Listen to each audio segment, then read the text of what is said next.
Thank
you.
take a trip around the curve.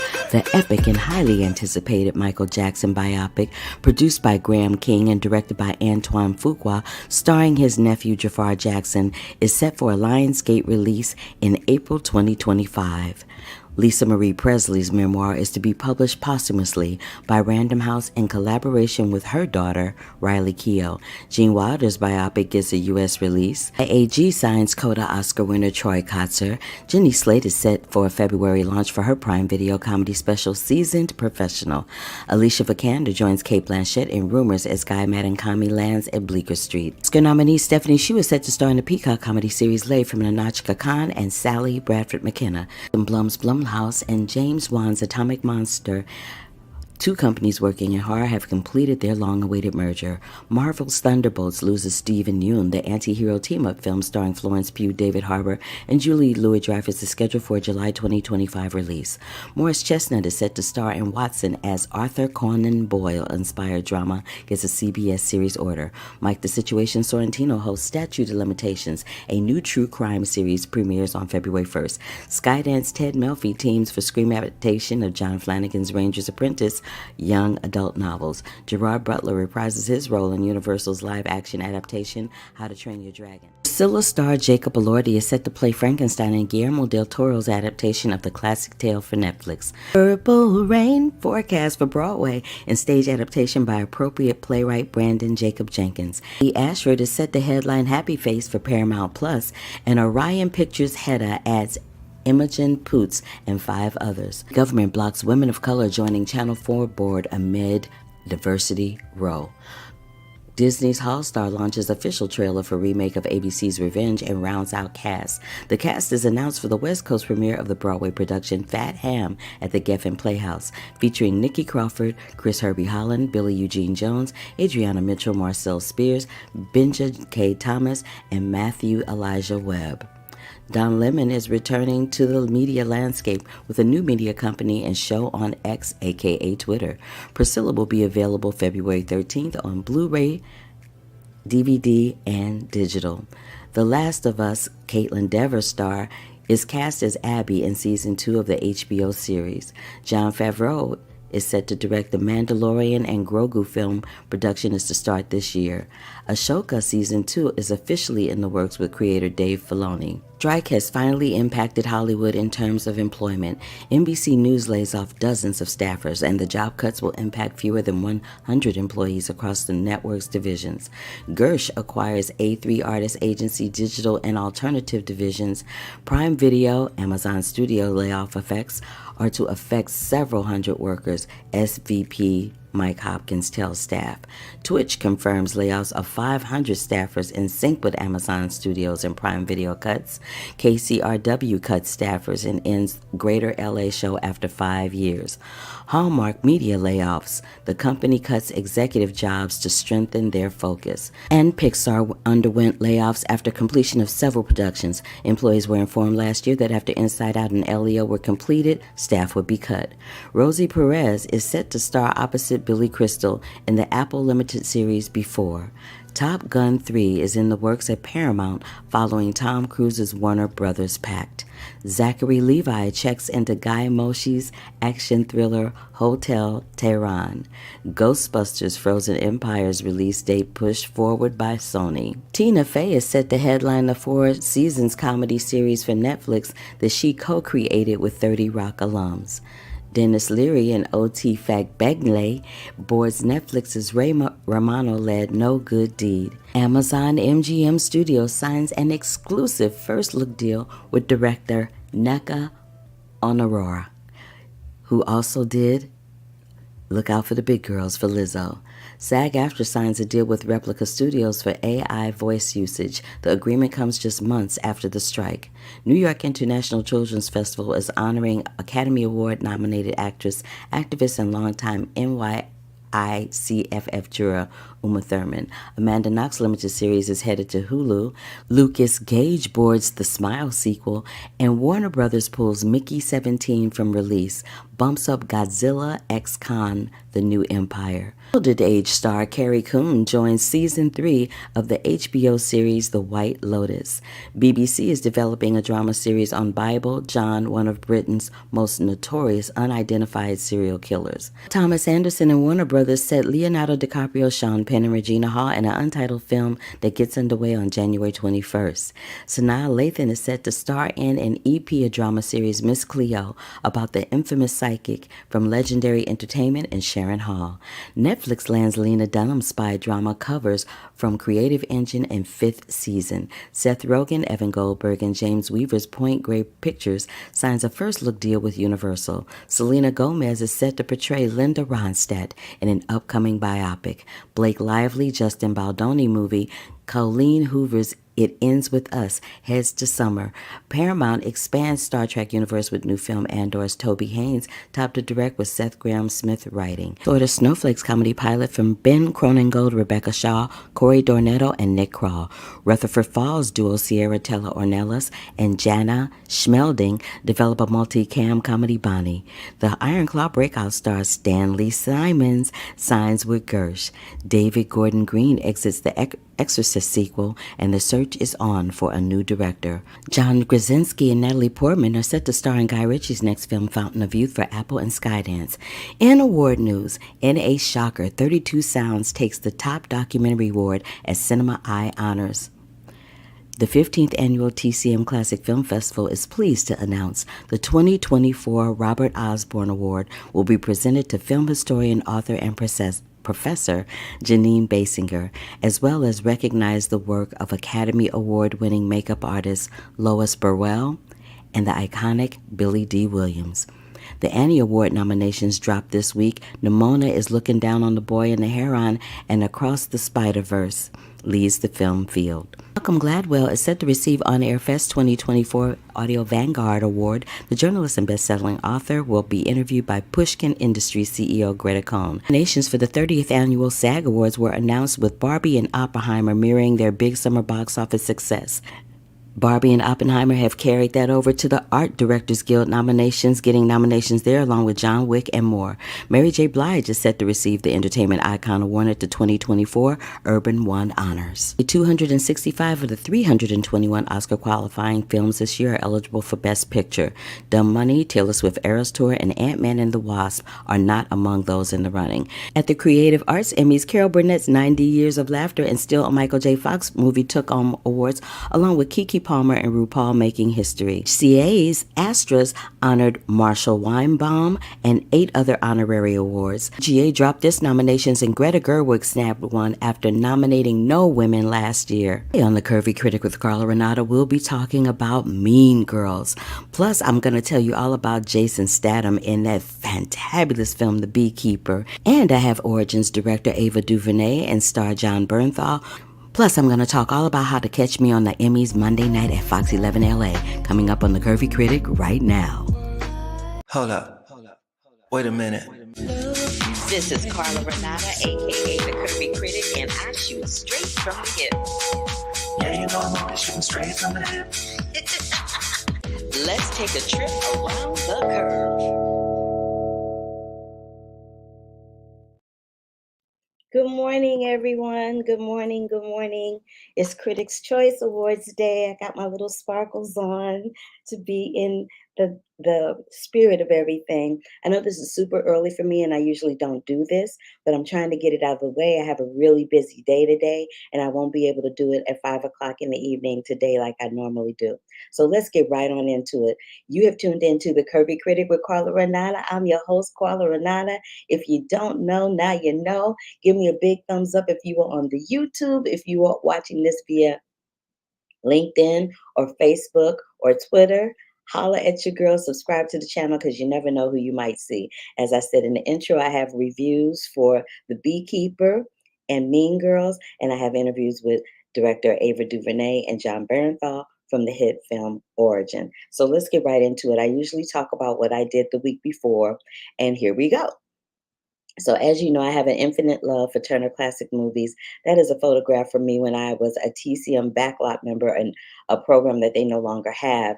And I was doing an intro in that particular picture with Ben Mankiewicz, who's been at the station for over 20 years, and they just celebrated their 30-year anniversary, and they were kind enough to invite me to that event. Here are all the hosts: Eddie Mueller, Jacqueline Stewart, Ben Mankiewicz, Alicia Malone, and Dave Karger. Also in attendance was Steven Spielberg and Paul Thomas Anderson. I also went to check out this Queen Rock Montreal film, concert film, which is in IMAX. Child, I love me some Queen. I worked for Queen. I was their killer queen in Vegas. But baby, the music was so loud, I had to put my AirPods in. I said, oh Lord, I must be getting old. But it's a great film. You will love it. It is Freddie Mercury at his best. You get to see the camaraderie and the kinship between him and Brian May, and it was great. Then I hopped over to the theater to see Mean Girls. This was in the bathroom. I just had to take a picture of it because I thought it was super cute. And then, in honor of the beekeeper, they actually taught us how to make honey. So I made this ghostly um, brethren kind of thing with ghost peppers and honey. Put some ghost pepper spices in there with some honey. And then right after that, I went over to My Two Cents. Now, if this woman to your right looks familiar, that is Chef Elisa Reynolds. She is the star of a series called Searching for Soul Food, and she talks about how she makes her soul food with no fat, no lard, and it's very healthy. And my friend Giandra LaBeouf was there with me, and we had some food and got our grubby grub on. So let's talk about these films, shall we? Let me come back. We'll talk about the films. All right. So I went to see Mean Girls, like I said, and you know, I saw the original film with Lindsay Lohan, and I dug it because it was just so indicative of the type of girls that you encounter in high school and in college that are kind of mean for no particular reason other than they think that they're the ish and you're not. So that's the gist of the film. And I saw it, and it's kind of like they did with The Color Purple, they did a reimagining where they threw the original adaptation and the musical versions together. Well, they've done the same thing with this one, with Mean Girls, but it doesn't work as well. They have a few iconic lines that you'll notice from the original adaptation, and it's a little slow crawl for the most part. The majority of the movie is just kind of slow. It seems like Renee Rapp, who did the musical on Broadway playing Regina George, it seems like her role has been reduced a little bit. I could be wrong about that, but it seems like she's not as present as she was in the musical. And it's, of course, the script is written by Tina Fey, but it was a little bit of a slow crawl for me, and it wasn't as fun nor as impactful as the original film or the Broadway musical. But I will tell you this: Jaquel Spivey and Ali Carvalho, who played the title role of Moana, they steal the show. So the musical and the movie is supposed to be by Regina George. Mm-mm. It's about her friends, played by Jaquel and Howley. So that's all I have to say about Mean Girls. It is in theaters right now. I also wanted to talk a little bit about this Beekeeper movie, The Beekeeper. So it stars Jason Statham, Felicia Rashad, Lampman, and Jeremy Irons. And it is about one man's brutal campaign to take vengeance on a national level after it's revealed he's a former operative of a powerful and clandestine organization known as Beekeepers. This film resonated with me personally because it starts out not talking about, but it starts out showing us how this elderly Black woman, played by Felicia Rashad, has been scammed by scammers asking her to pull up her bank accounts. I actually went through this in real time with my mother, the latter part of 2023, where they called my mother. Something popped up on her screen, and they were like, "Hey, you really need to pay us to have us fix this." They froze her screen. She couldn't do anything with the keyboard. They asked for access to her computer, and then after they got access to her computer, they tried to talk my mother into going to the bank and to withdraw money, and they told her that she needed to go to a second location to deposit the money. Luckily for me, I was at home that day and I thwarted that, but I shudder to think what would have happened to my mother's retirement and her savings had I not been here. And this is how this film starts. And Statham's character is avenging Felicia Rashad, who plays the elderly woman in this case, because she was the only person who took care of him, as he says numerous times in the film. Can I just say, Jason Statham is badass? It's like he's like the Jason Bourne of Beekeepers, baby. He lets them have it. The action sequences are insane. They stress me out. I was hollering and talking back to the screen. The audience that I saw with was clapping when it was over. And I love that Emmy Raver Lampman played Felicia Rashad's daughter. That she's the FBI operative. I love the fact that she was curvy. She was a little on the plump side. She wasn't rail stick thin like we usually see these little white girls in movies and in TV shows when they work for the FBI. They this big. You can't. They look like they in need of a sandwich. And I really love that. But she was a curvy FBI girl with skills. I enjoyed that. And Jeremy Irons, I mean, Jeremy Irons is just classic, and he's no different in this film. But I highly suggest seeing it because even though this is a film and even though this is a movie script, it does give you some insight into what happens when these guys call elderly people and try to get their money and how unfeeling and insensitive they are to that subject. I'm looking for the Beekeeper too. I'm just saying it was really good. So I had a chance to sit down and talk to Ava Duvernay. Now, a lot of you may know Ava DuVernay, a lot of you may not. But Ava DuVernay was the first woman director to be given $100 million, first Black woman director to be given $100 million to make a film. And that was from Disney for her to make Wrinkle in Time. I've written about Wrinkle in Time in books that have been published by Alicia Malone, who I showed you earlier, who's one of the core five hosts at Turner Classic Movies. And, you know, Ava DuVernay always has films that kind of just make you think and make you feel and make you go, okay, I got to do something. I don't know what, but I got to do something. So her and I talked about that. And then I spoke with her star of her film Origin, her new film Origin, John Bernthal, who plays Isabel Wilkerson's husband, Brett, in the film. But let me just tell you a little bit about Origin. I've reviewed Origin here before. It's going to hit theaters on January 19th. And it's based on a book called Caste, written by Isabel Wilkerson. And basically it deals with how racism actually permeates how people are treated in a hierarchy, in a caste hierarchy system. But that's what the film is about. It hits January 19th. I've reviewed it before. You can go back and catch one of the previous podcasts to see that review. But I'm going to let you take a look and a listen to this interview with my girl, Ava DuVernay. Baby, she said something about Cheetos that made me holler.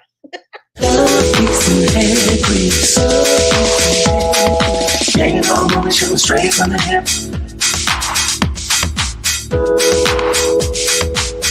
Let's take a trip around the curve.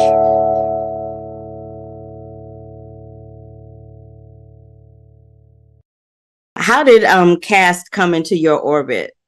You know, a lot of people have been encouraging me to read the book. Mm-hmm.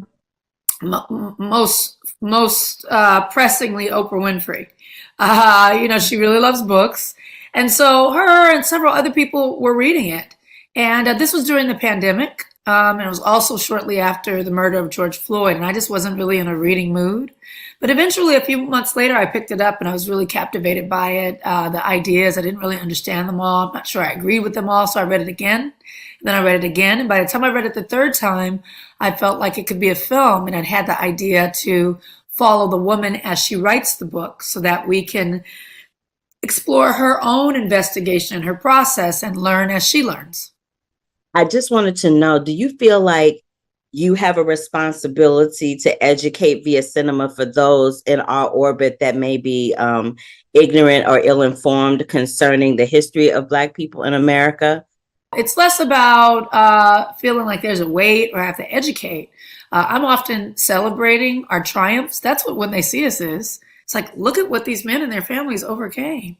You know, that's what Selma is. It's like, you know, this could not be done and should not be done, but we will put our bodies on the line to make it so. And then the Mm-hmm. same for origin. It's really just trying to lift the veil on something that's there that I learned about and thought, wow, this is right in front of us, and we don't see it because it's made for us not to see. And so that's more about the way that I approach it. I like to make soul food that sticks to your ribs. I don't want my films to be a bag of Cheetos where you eat it. It felt good while you ate it, and then 2 minutes later you're like, why'd I eat it? So your teeth are orange. You're feeling you got a stomach ache. So that's the goal. That is the greatest analogy I have ever heard in my entire life. I am so stealing that. Thank you, Ava Duvernay, for that one right there. My pleasure. Now, I know it was shot in 3 countries in 37 days, and that you shot it on an indie budget. Is that correct? It was on a small budget for a film that looks like this. So if you consider that A Wrinkle in Time was $100 million budget, this was a $38 million budget. Mm-hmm. It goes to a lot more places. We have 7 time periods that we tackle. So it was a logistical kind of organizational puzzle. But me and my producing partner Paul Garnes and I embraced it. Paul and I have been working together side by side for years. 2 Black independent producers from my first film, Middle of Nowhere, Selma. He also produced every episode of Queen Sugar down there on the ground in New Orleans every day. So we work really well together, and we were able to make the budget work.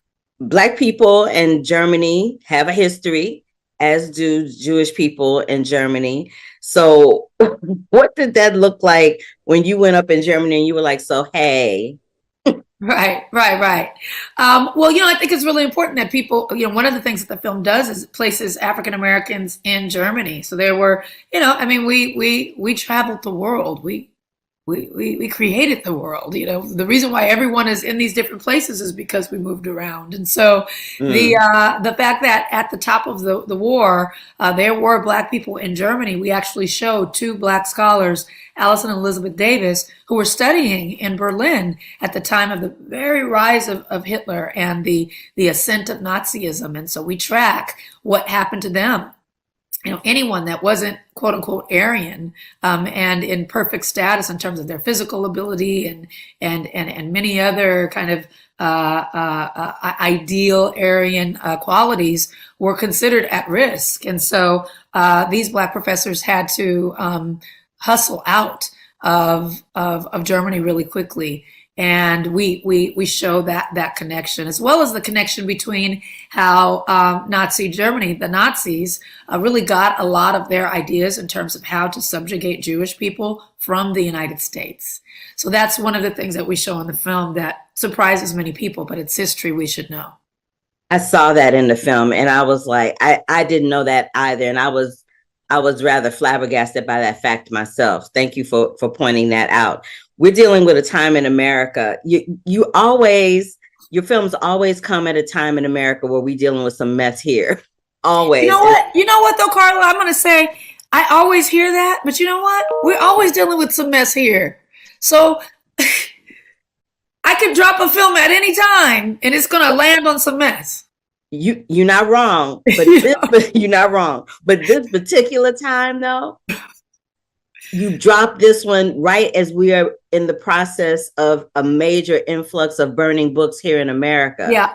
You know what I mean? So banning books. Yeah, banning books, and the whole idea of, taking ideas and imagination and information off the shelves because one group doesn't think it's appropriate. I mean, that's basically the demise of democracy, when you are regulating what people think, how they behave, what they can do with their own bodies, what they can do with their own minds. And so we're in a very dangerous time. That was why it was very important to me that this film be out this year. Even if it starts to turn 100 people on to the idea that we need to wake up and really aggressively take action about what's going on in this country, then it's worth it.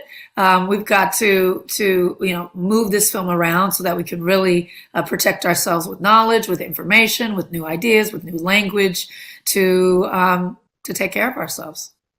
Thank you for that answer.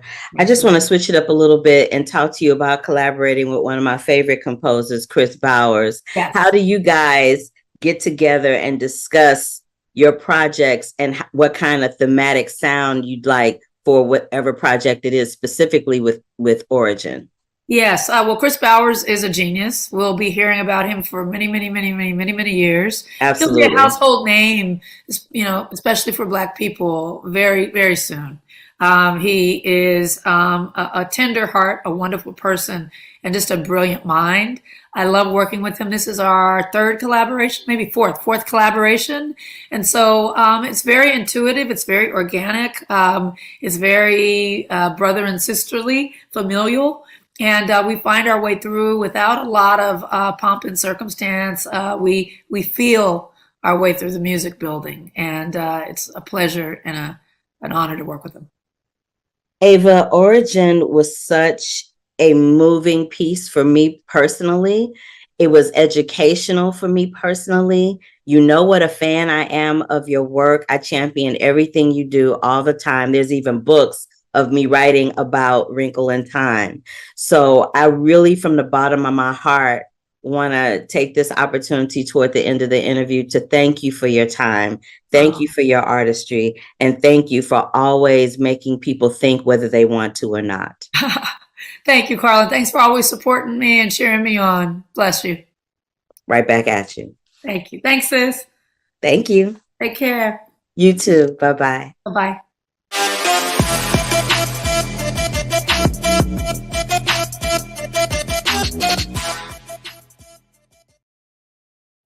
I love Ava Duvernay. There's no secret about that. So listen, this is what John Bernthal had to say, who plays Ingenue Ellis's leading man. Ingenue Ellis stars in the film as Isabel Wilkerson, and John Bernthal plays her husband, Brett. Listen to what he has to say about the film.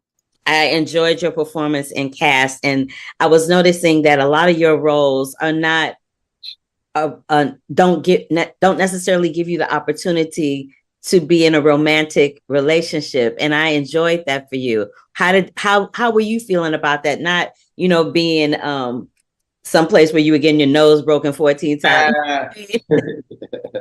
Look, being in a romantic situation, it's all just depending on who you get to be romantic with. And there's nobody I'd rather be romantic with on screen than Ingenue. I'm just so blown away by by this woman. She's one of my favorite actors of all time. I think she's completely singular. I don't think anybody can do what she does. I love the tenor of this relationship. I think that at its core, Brett was just so unbelievably in awe of Isabel. I think about how I am with my wife, and that really makes sense to me. I think that's a big part of it. To be of service, to be there to lift your partner up, and also to tell them the hard truths and keep them accountable. And I think that's there too in this. I love building this with Ingenue. Like I said, I'm just so in awe of her. I'm so in awe of Isabel, and I'm so in awe of Ava and what she accomplished here. So to be there really to serve was something that it just felt really natural for me on this. And I'm proud that I got to be a part of it in the capacity that I did. I love seeing you on screen, and it was nice to see you and Ingenue be reunited from King Richard. I don't think you guys had any direct scenes with each other, but I love seeing y'all in the same movie together. How did Cast come into your orbit, which is now Origin? I had read the book and I was a huge fan of it. I think one of the biggest accomplishments that any piece of art can have is when it identifies something, some emotion, some feeling, some philosophy, some thought that you feel like you've had, but you would never be able to articulate it yourself. And when I read that book, I just felt, wow, that's exactly how I feel. I've just never thought about it this way. I've never been able to articulate it. And and then taking a book that's so dense and rich and nuanced, and then to be able to let that philosophy, that sociological philosophy, be a film. I didn't know how Ava was going to do that. It seemed impossible to me, but she did. And then how would you take a performance that is so cerebral and make it so full of heart and emotion and be able to bring the audience in to not only see the philosophy, but to go on the journey of discovery with you and do it in a way that's entertaining and human. And that's what Ingenue did. So again, I'm in awe of these women, and I'm glad that I got to support them. I'm glad you got to support it too. And I'm glad I get a chance to support you. I'm just going to give a shout out to your podcast, Real Ones, so that people know that you have one. Can you tell people where to find it real quick before we wrap up? Real Ones, wherever you find podcasts, wherever you want to find, we're there. Cool. Thank you so much, John. I appreciate you. And your role and your acting is stellar as always. Thank you so very much. Thank you, Carla. You take care, all right? I love John Bernthal. I've been watching his career for a long time, and he usually plays really hard, tough, not very likable people. So it was nice to see him have a little romantic situation. Again, Origin is in theaters via Neon Rated on January 19th. I'm going to give you a little bit of my predictions for the Critics' Choice Awards, as I will be attending this evening as a newly elected board member and co-president of the documentary branch there. So I just want to go through a couple of predictions real quick before we get out of here. I'm predicting probably that Oppenheimer, based on what I hear, through the membership, I'm thinking Oppenheimer might end up winning, but it could be Barbie or Killers of the Flower Moon. It's kind of up in the air. And those three films seem to be doing a ping pong with each other through this particular award season, as do Emma Stone and Lily Gladstone for the Best Actress Award. Best Actor, for me personally, is too tight to call, but it probably is going to go to Paul Giamatti or Jeffrey Wright. Bradley Cooper could sneak in there for Maestro. We'll see. Best Supporting Actress and Actor, Danielle Brooks and Divine Joy are really doing the ping pong situation when it comes to Best Supporting Actress. And Best Supporting Actor, I personally am hoping that it will go to Charles Melton from May December, but I'm thinking that it's probably either going to go to Ryan Gosling for Barbie or Mark Ruffalo for Poor Things. And Best Ensemble, The Color Purple, baby, or Barbie, one of the two. So those are my brief but succinct predictions for the Critics' Choice Awards this evening. You can go to YouTube and find it there, or just type in, where do I find Critics' Choice Awards in Google, and you'll be able to figure out where you can find it there. The next couple of weeks are going to be all about Sundance for me. I leave on the 17th and I come back on the 23rd. I will have a podcast for you on next Sunday. It may be taped, it may not be live, but I will have one for you. And then the following week, I will do a recap of Sundance since it ends on the 28th. So that is it, y'all, for this edition of The Curvy Critic with Carla Renata. If you have not subscribed, please subscribe to the channel. Give me a big thumbs up to let me know that you were here. Thank you so much for watching. I'm gonna get out of these sparkly things and go do some other things that I have to do today. But I thank you so much for tuning in and supporting the sister. I really do. And yeah, so that is it. And I will catch you on the flip side. All right. Bye. Love, peace, and hair grease. Deuces.